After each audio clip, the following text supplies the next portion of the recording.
Türkiye Boş Kalası Ankara'da 13 saat исәнмесез muhterem тыңлаучылар. Бүгін 2026 елның 28 июль сейшәмбе көн. Сез турдан тур эфирда Türkiye Авазы радиосының татар телендәге тапшыруларын тыңлыйсыз.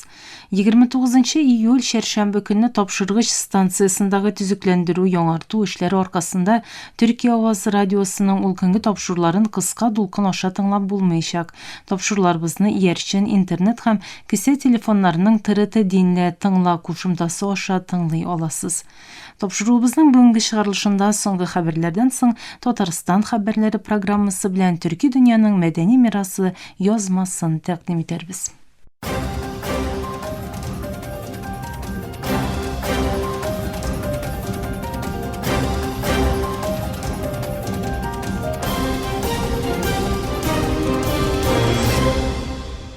Соңгы хәбәрләр. Гыйрак премьер-министры Төркиягә килә. Төркиянең элемтә башлыгы Бурханиттин Дуран эн социаль аккаунтында ясаган белдерүендә Гыйрак премьер-министры Али Зейдинең бүген Төркиягә рәсми сәфәр белән киләчәген ачыклады. Сәфәр кысаларында узачак сөйләшүләрдә куркынычсызлык, сәүдә, энергетика, транспорт һәм су идарәсе белән бер рәттән ике ил арасындагы мөнәсәбәтләр бар яклап каралачак, региональ һәм глобаль тәрәккыятләр хакында фикер алышылачак. АКШ лидеры Дональд Трамп дәвам итүче дипломатик сөйләшүләр уңышсыз тәмамланган очракта АКШ Иранга каршы бик көчле хәрби операция башларга әзер дип кисәтте. Сейшәмбе көнне Нетаньяху белән мөһим очрашу алдыннан Израильнең 12 каналына сөйләгәндә Трамп дипломатик шешелешкә ирешү өчен вакытның тиз арада бетә баруын әйтте. Элегрәк төбәк партнерлары үтенече буенча планлаштырылган хәрби һөҗүмнәрне туктатуын җиткергән АКШ лидеры сөйләшүләр өзелгән очракта Вашингтон җитәкчелегенең тулысынча эшкә керешергә әзер булуын ассызыклады. Америка Кушма Штатлары матбугат чаралары хәбәр итүенчә, Израиль һәм Ливан арасында АКШ җитәкчелегендәге яңа гына төзелгән тынычлык концепциясын алга таба үстерүгә юнәлтелгән куркынычсызлык сөйләшүләре киләсе атнада Римда дәвам итәргә тиеш. 4-6 августта очрашачак техник эш төркемнәре башта Ливанның көньягындагы куркынычсызлык зонасын киңәйтүгә һәм ике ил арасындагы озак вакытлы шик бәхәсләрен хәл итүгә игътибар итәчәк. АКШ дәүләт департаменты вәкилләре Ливан илбашы Джозеф Аун һәм АКШ лидеры Дональд Трамп күптән түгел үткәргән очрашудан соң дипломатик тырышлыкларның зур үсеш алуын билгеләп үттеләр. Франция дәүләт башлыгы Эммануэль Макрон иленең гадәти булмаган урман янгыннары кризисы белән очрашуы турында кисәтте. Франциянең алдагы авыр атналар өчен тулысынча мобилизацияләнергә тиешлеген әйтте. Бордодагы гадәттән тыш хәлләргә җавап бирү үзәгендә чыгыш ясаган Макрон Франциянең көньяк-көнбатышында дәвам итүче зур урман янгынының гадәттән тыш фәлакәт дип атады. Янгын сүндерүчеләр һәм гадәттән тыш хәлләр хезмәткәрләре янгын белән көрәшүне дәвам иткәндә Макрон һәр кемне сабыр булырга чакырды.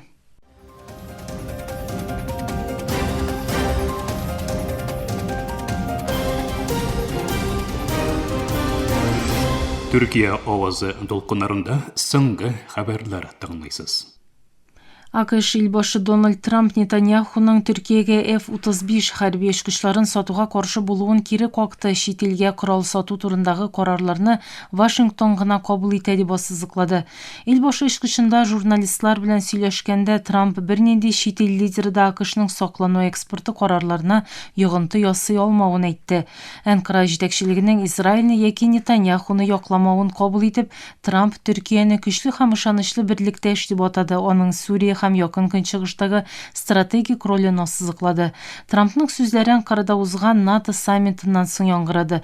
Анда ул үз җитәкчелегенең Америка Кушма Штатлары һәм Төркия арасындагы ике яклы мөнәсәбәтләрне ныгыту тырышлыклары кысаларында Төркиягә F-35 хәрби очкыч сатуны яңадан башлау турында фикер алышуын раслады. Дөнья Кипр Төрек Җумһурияте премьер-министры Үнал Үстәл Берләшкән Милләтләр Оешмасы Гомум Ассамблеясыннан үз илен рәсми рәвештә тануын сорады. Моның бүленгән утрауда озак вакытлы шишелешкә ирешүнең бердән-бер ысулы булуын белдерде. Үстәл бу белдерүне БМО гомумсәр катибы Антонио Гутерришның утрауга 3 көнлек сәфәре алдыннан ясады. Гутерриш сәфәр вакытында Кипр Төрек һәм Кипр Грек җәмгыятьләре лидерлары белән очрашачак. Үнал Үстәл киләчәктәге барлык тынычлык тырышлык башлыклары дисте еллар элеккеге тәкъдимнәргә таянмыйча, хәзерге сәяси чынбарлыкны чагылдырырга тиеш диде. Хәзер утрау үз демократик системалары булган ике айрым дәүләттән тора дип әйтеп, үстәл БМОны күптән яклап килгән федераль шишелештән баш тартырга чакырды. Берләшкән Милләтләр Оешмасы һәм Авропа Берлеген тәнкыйтьләп, Төньяк Кипр Төрек Җумһурияте премьер-министры бу оешмаларны 2004 елгы Аннан планы референдумыннан соң үз вәгъдәләрен үтәмәүдә һәм Төньяк Кипр Төрек Җумһуриятенең икътисади изоляциясенең дәвам итүенә юл куюда гаепләде. Мөхтәрәм тыңлаучылар, сез Төркия Авазы радиосында соңгы хәбәрләр тыңладыгыз.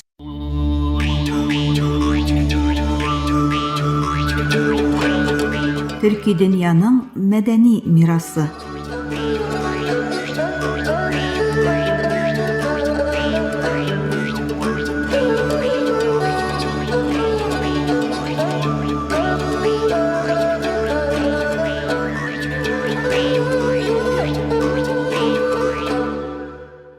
Кешелек барлыкка килгәннән бирле кешеләр яшәү юлларын гына түгел, сәламәт булып калу юлларын да эзләгәннәр. Чөнки тормыш кай вакыт язгы муллык кебек юмарт, кай вакыт кышкы каты җилләр кебек рәхимсез. Авыру кешелекнең иң борынгы юлдашы булган, дәвалау аның иң борынгы өмете. Бу өмет төрки милләтнең 1000 еллык хәтерендә дәвалау усулы буларак кына түгел, тормыш фәлсәфәсе буларак та тамыр җәйгән. Түркстанның киң далаларында туган бу борынгы белем буыннан буынга күчеп Анадолуга, Кавказга, Балканга һәм төрки дөньясының барлык почмакларына таралган. Бүгенге көндә дә бу борынгы дәвалау эзләрен әбинең киптерелгән юкә яфракларында, җәйләүдәге зира исендә, чишмәнең салкын суында һәм карт акыл иясенең дугаларында табырга мөмкин.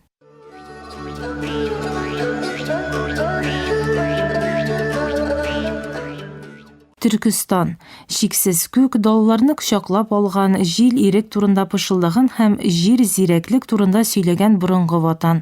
Бу җир бөек дәүләтләр, достаннар һәм батырлар туган җир генә түгел, кеше табигать телен өйрәнгән, су тавышын тыңлаган, үсемлек серләрен ачкан һәм табигатьнең һәр сулышында дәва эзләгән зур мәктәп тә булган. Борынгы Төркия аңлавында кеше күк белән җир арасында урнаштырылган изге баланс булган. Җирнең бәрәкәте белән тукланган, суның сафлыгы белән чистартылган һәм ут җылылыгы белән көчәйтелгән. Шуңа күрә авыру тәннең генә түгел, җанның һәм тормыш балансының бозылуы дип каралган. Дәвалау кеше белән табигать арасындагы ахәңне торгызу дип саналган. Таулар акыллы, елгалар тормыш чыганагы, агачлар тормыш символы булган. Шулай итеп, төрки халык медицинасы кешене табигатьнең аерылгысыз өлеше дип санаган бу тирән акылдан туган. Ул гасырлар дәвамында Түркстан далаларыннан барлык төрки җирләренә таралган борынгы мәдәни мираска әйләнгән. Язның килүе Түркстан далаларында дәвалау сезонының башы дип саналган. Кар эреп, табигать җанлангач, үлән белгечләре һәм өлкәннәр буыннан буынга тапшырылган белемнәргә таянып, дару үләннәрен җыйганнар. Алар бу белемнәрне китаплардан түгел, хәтерләреннән яңа буыннарга тапшырганнар. Алар авыруларны дәвалаучылар гына түгел, табигать телен дә аңлаучылар. Дугалары һәм комуз көйләре белән кеше җанына кагылучылар. Төрки халык медицинасында дәвалауны үсемлекләрдә генә түгел, музыка тынычлыгында, суның сафлыгында, борынгы агачларның күләгәсендә һәм утның муллыгында да эзләгәннәр. Бу аңлауның нигезендә авыру килгәнче сәламәтлекне саклау, табигать ритмы белән гармониядә яшәү, кешенең тәне һәм җаны табигать белән урнаштырган баланс аша гына дәваланып була дигән ышану ята.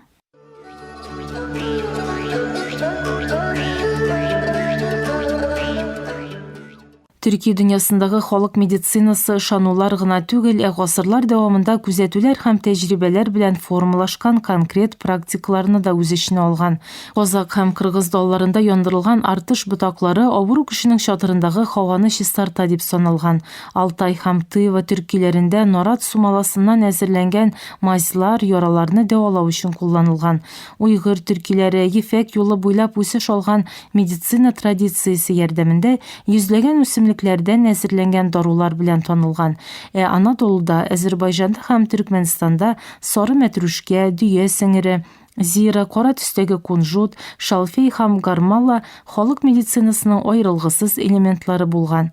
Сөяк утыртучылар дип аталган кешеләр тарафыннан сынуларны һәм чыгуларны урнаштыру, ревматик авыртулар өчен кайнар су һәм пар мунчалары куллану, яраларны дәвалауда бал, йогурт һәм төрле үсемлек экстрактларын куллану бүгенге көнгә кадәр сакланып калган төрки халык медицинасының иң конкрет мисаллары.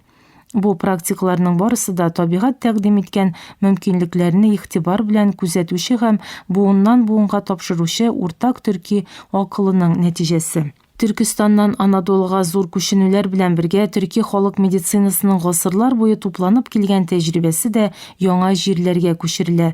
Бу борынгы белем Анадолуның бай флорасы белән очрашып, акушеркалар, үлән белгечләре һәм халык галимнәре кулында баетылган яшәвен дәвам иткән. Гасырлар дәвамында төрки дөньясында чын дәвалау медицинада гына түгел, шәфкатьлелектә, уртаклашуда, табигать белән баланста һәм кешеләргә өмет бирүче сүзләрдә дә дип саналган. Бүгенге көндә заманча медицина кешелеккә зур мөмкинлекләр бирсә дә, дала дәвалаучылары калдырган иң кыйммәтле мирас табигатькә хөрмәт, сәламәтлекне саклауга бирелгән әһәмият һәм кешеләргә җир, су, агачлар һәм барлык тереклек белән гармониядә яшәргә кирәк дигән ышаныч. Шуңа күрә Түркистанның киң далаларыннан Анадолуның уңдырышлы җирләренә кадәр сузылган бу борынгы тавыш әле дә яши. Һәр чишмәнең салкынлыгында, һәр үсемлек исендә һәм йөрәктән чыккан һәр догада.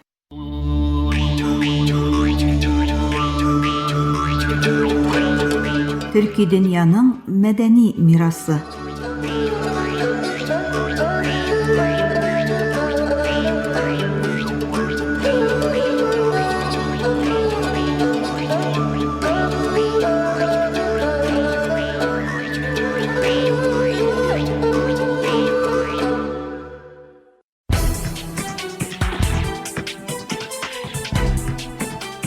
Татарстан хәбәрләре.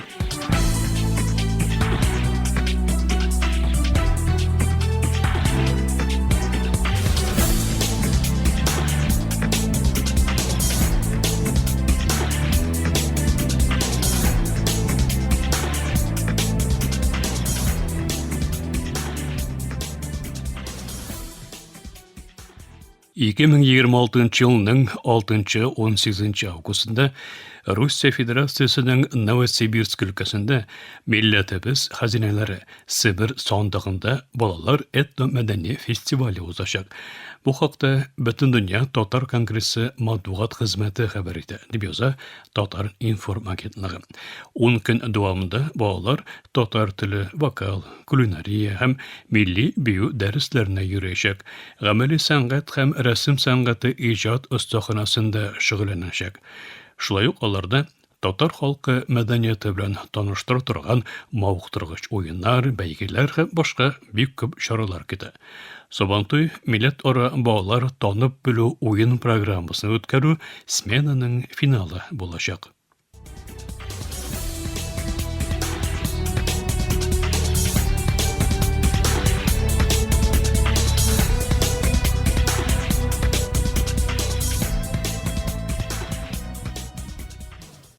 Кытай Татарстан авыл хуҗалыгы эшләнмәләрен сатып алуны арттыра, дип хәбәр итә Татар информ агентлыгы.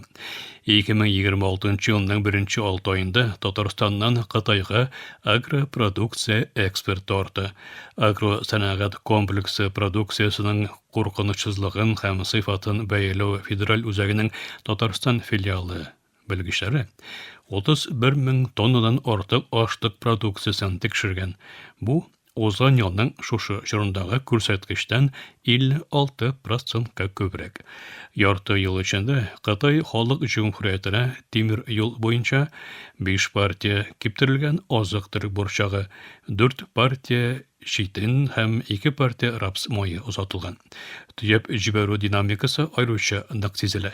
Киптерелгән борчак сату 4 тапкырга арткан һәм 14100 тоннага җиткән.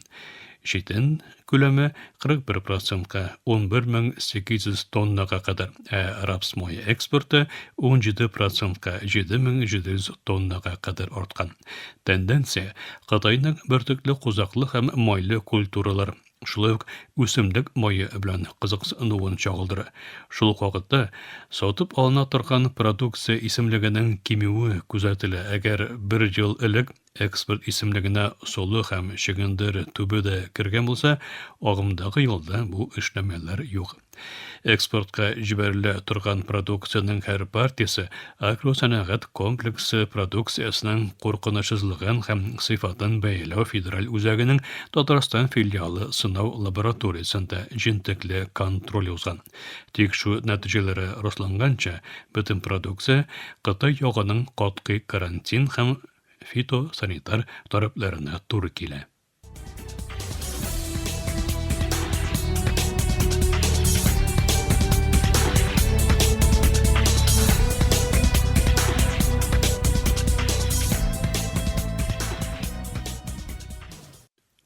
Татар киносы көннәре Африка континентында оештырылырга мөмкин.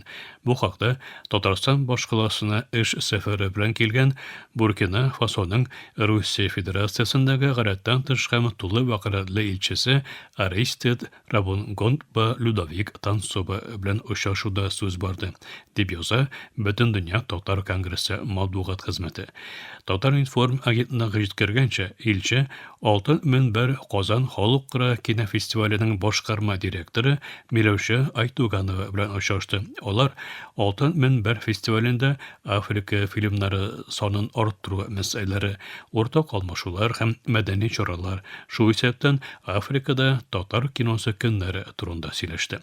Яклар халык дипломатиясе һәм Татарстан, Русия һәм Африка кыйткалары илләре арасында иҗади алмашу өчен кинематографик һәм мәдәни элемтәләрне үстерүдә үзара кызыксынуларын расладылар, дип хәбәр ителә Русия Ислам дөньясы стратегик караш төркеме сайтында.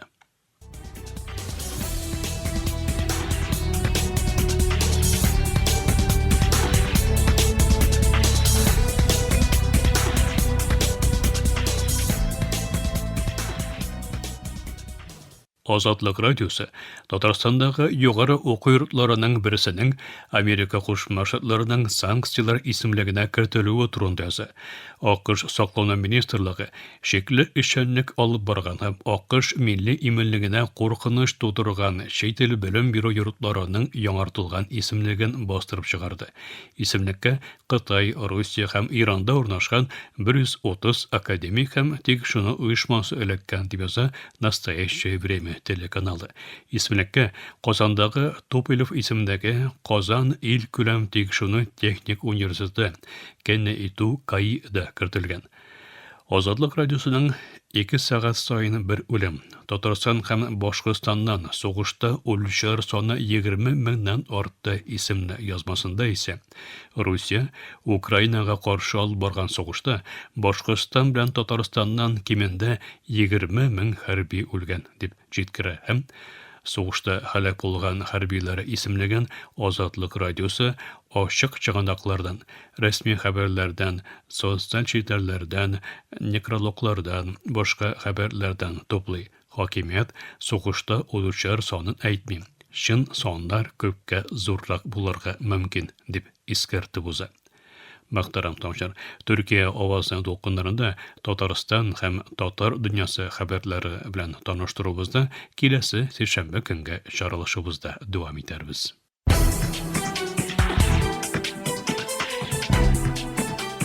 Татарстан хәбәрләре.